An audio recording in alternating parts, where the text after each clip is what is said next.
Senhor Deus, eu vou te pedir por este dia, Senhor, obrigado.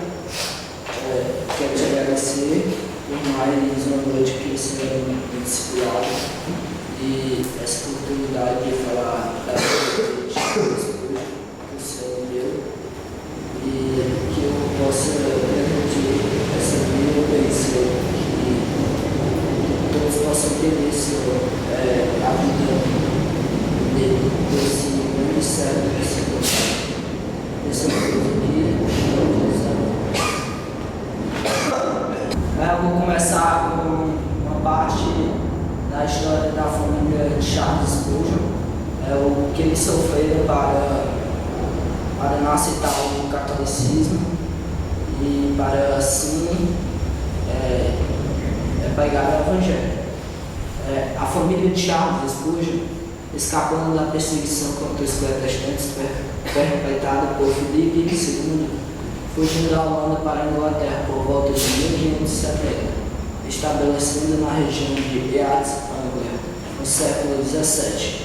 Os Spurgeon sofreram toda a perseguição incitada por Carlos II contra os não conformistas, dissidentes da Igreja Anglicana que não aceitaram o ato de uniformidade de 1662.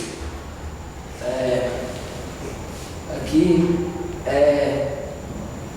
quando a família de Spurgeon, escapando da perseguição contra os protestantes que queriam reformar a igreja evangelista, que queria obrigar a eles aceitarem um ato de uniformidade, que era um ato que obrigava o uso de livro e oração comum, que era uma oração sem clamor e sem fé, que não acreditavam que aquilo aconteceu, que estava pedindo para Deus. E eles escapando da perseguição, se estabeleceram em Istambul, uma cidade da Inglaterra. E agora eu vou falar da biografia de Charles Spurgeon, onde ele nasceu e como ele viveu. Charles Spurgeon nasceu em 19 de junho de 1834, como primogênito de 16 irmãos, de John Spurgeon e sua esposa Lisa Jarvis e Kevin, e foi batizado em 3 de agosto desse ano por seu avô, pastor congregacional James Spurgeon. Recebeu o nome de Charles de um tio de sua mãe, Randall, devido ao antigo amigo da família de Spurgeon, que os ajudou em hora de necessidade. Em agosto de 1875, seus pais mudaram para Colchester e entregaram Charles aos cuidados de seu avô, com quem viveu até os 5 anos. Durante esse tempo, leu muitos livros, inclusive O Peregrino, de John Bunyan, obra que marcaria o resto de sua vida.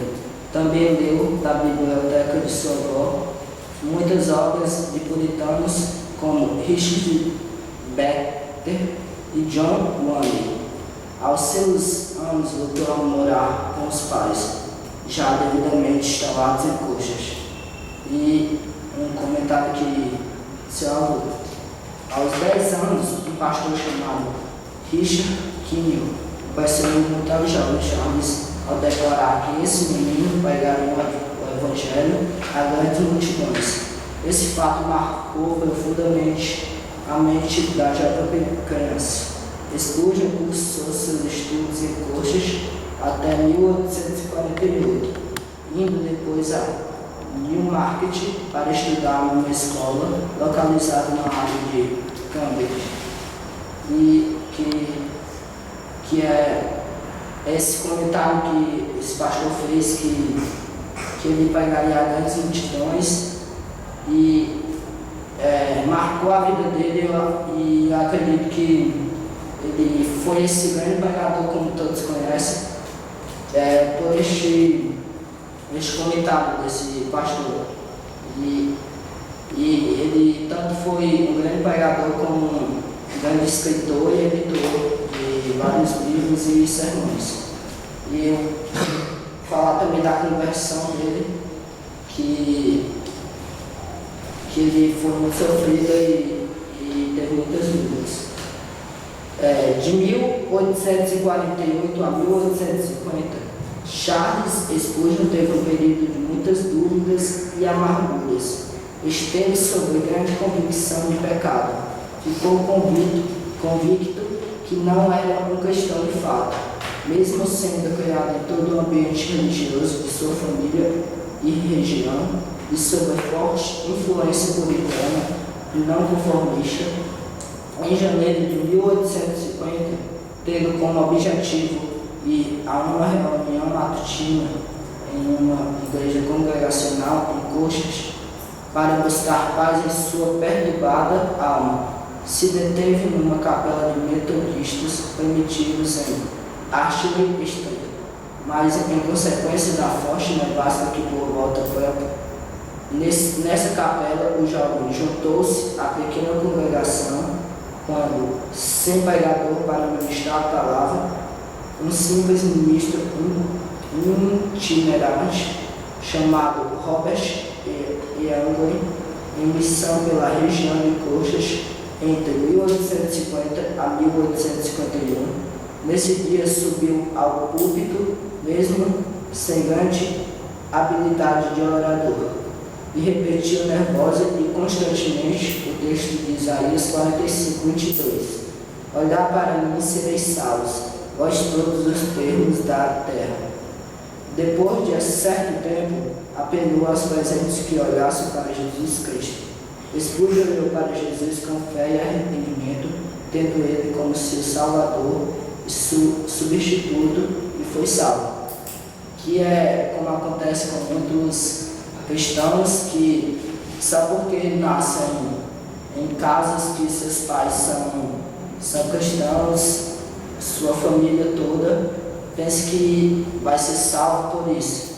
E não é assim, tem que fazer sua parte, seguindo os mandamentos de Deus e não depender dos outros nas coisas.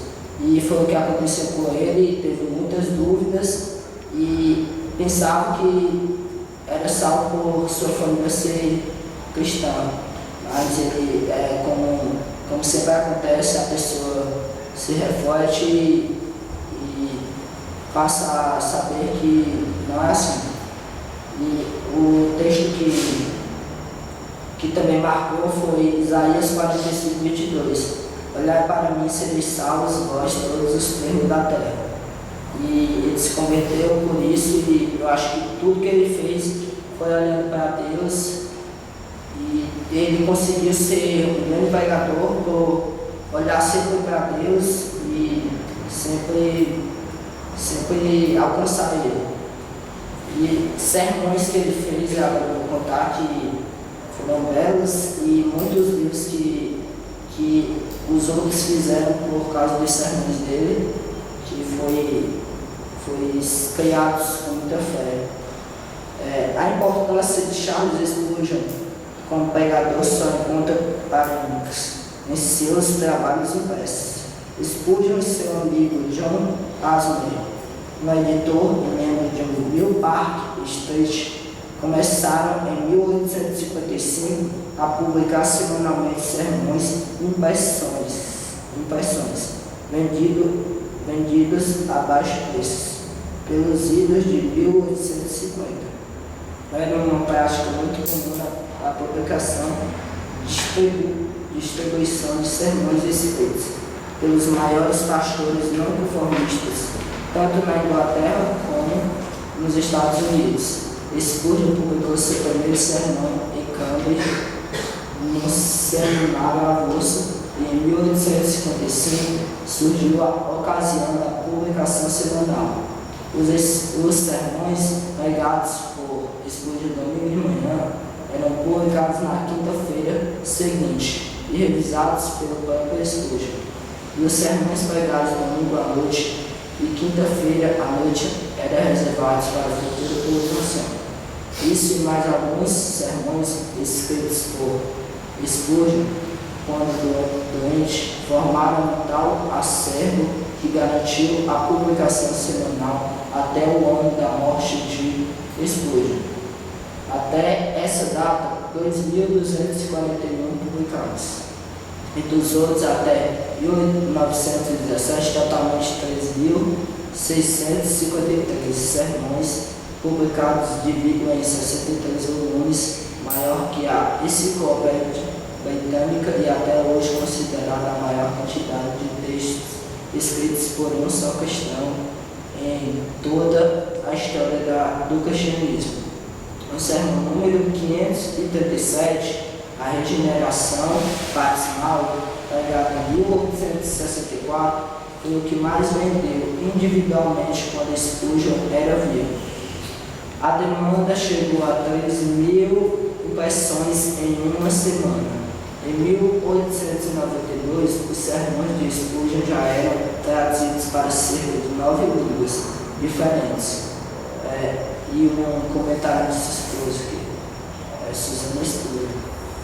Muitos sermões de Spurgeon eram enviados via telégrafo aos Estados Unidos e republicados lá. Depois de 1865, muitos deles foram censurados pelo fato de Spurgeon ser totalmente contra a escravidão dos negros.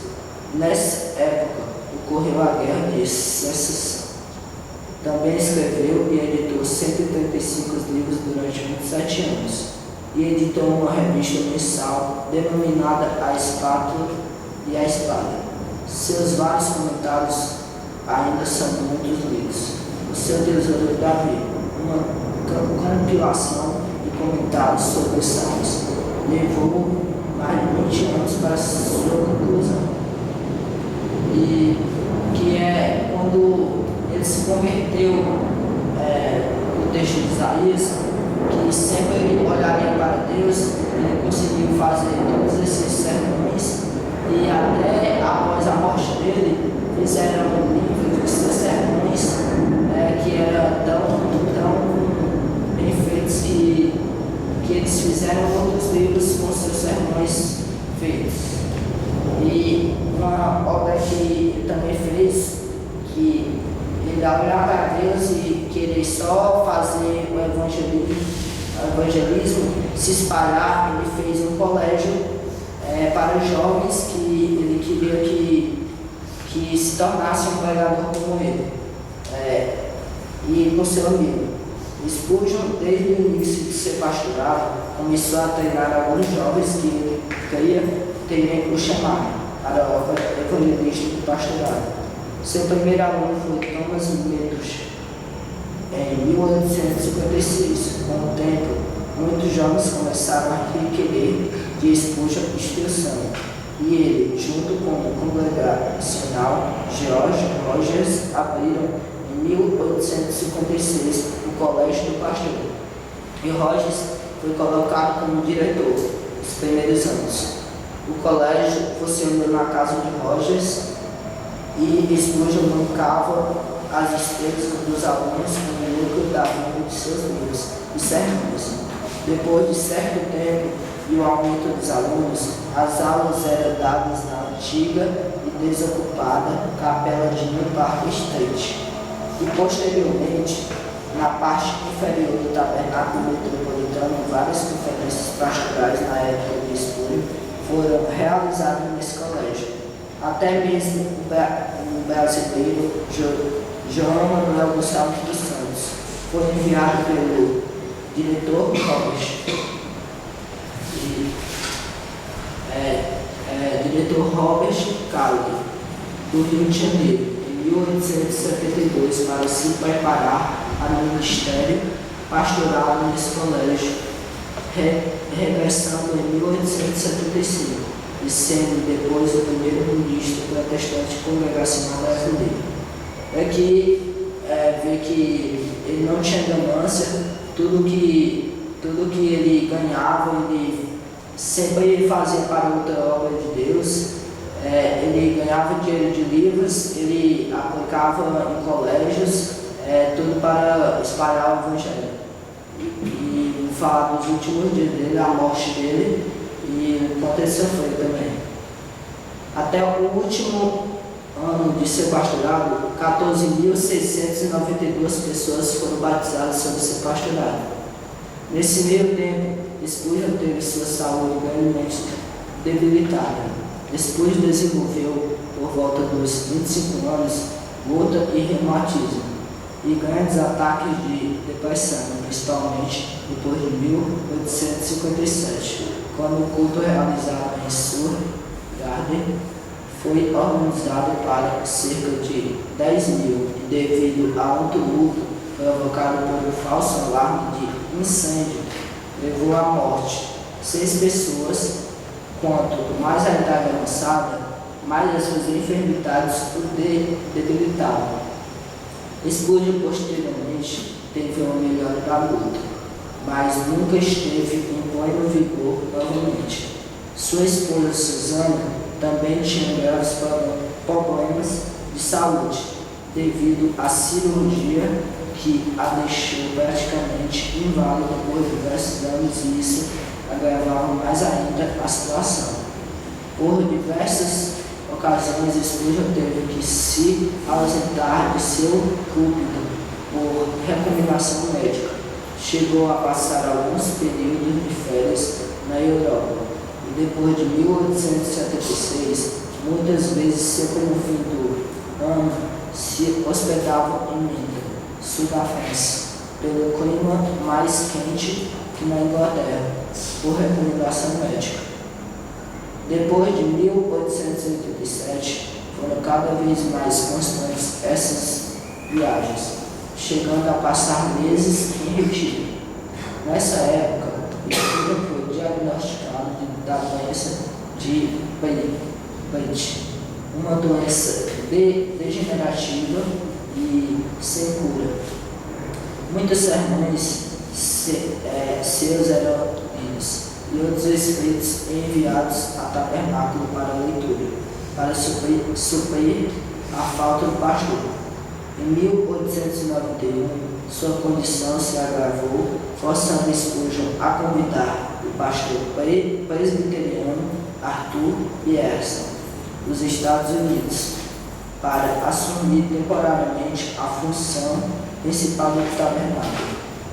E Spurgeon ficou em Newton até 31 de janeiro de 1892, quando, depois de alguns dias de melhora de seu estado, houve uma grande deterioração de sua saúde, levando ao óbito.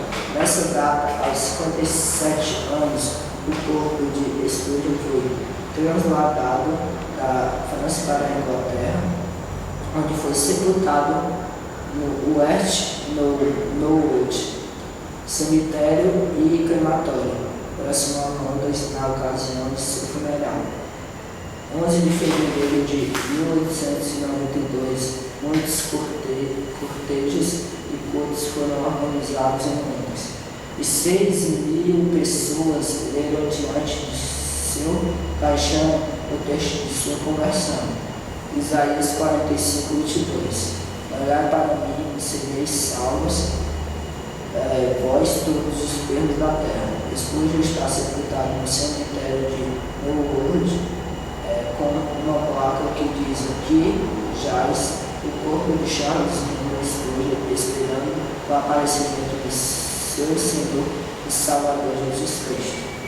E até na morte dele, ele se preocupava com suas ovelhas na igreja dele, e fora o que ele batizou de cristãos na sua igreja, que foi 14.692 pessoas, que eu acho que nenhum pastor até hoje converteu esse tanto de pessoas, que ele converteu com seus sermões e seus livros. E o jornal também ajudou muito a se converter as pessoas, o quanto ele foi fiel a Deus, e o quanto ele olhou para Deus e fez suas obras, o colégio, sermões, jornal, tudo era para a glória de Deus, como que não tinha ganância. E para concluir, o quanto ele sabia da palavra e não tinha ganância de nada e sempre leu, editou todas as coisas. E quanto de livros ele fez e também não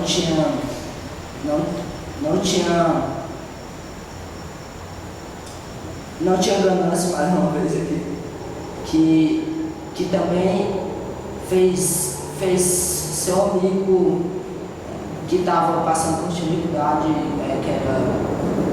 que era o diretor da escola, e ele ainda superava as suas necessidades e tudo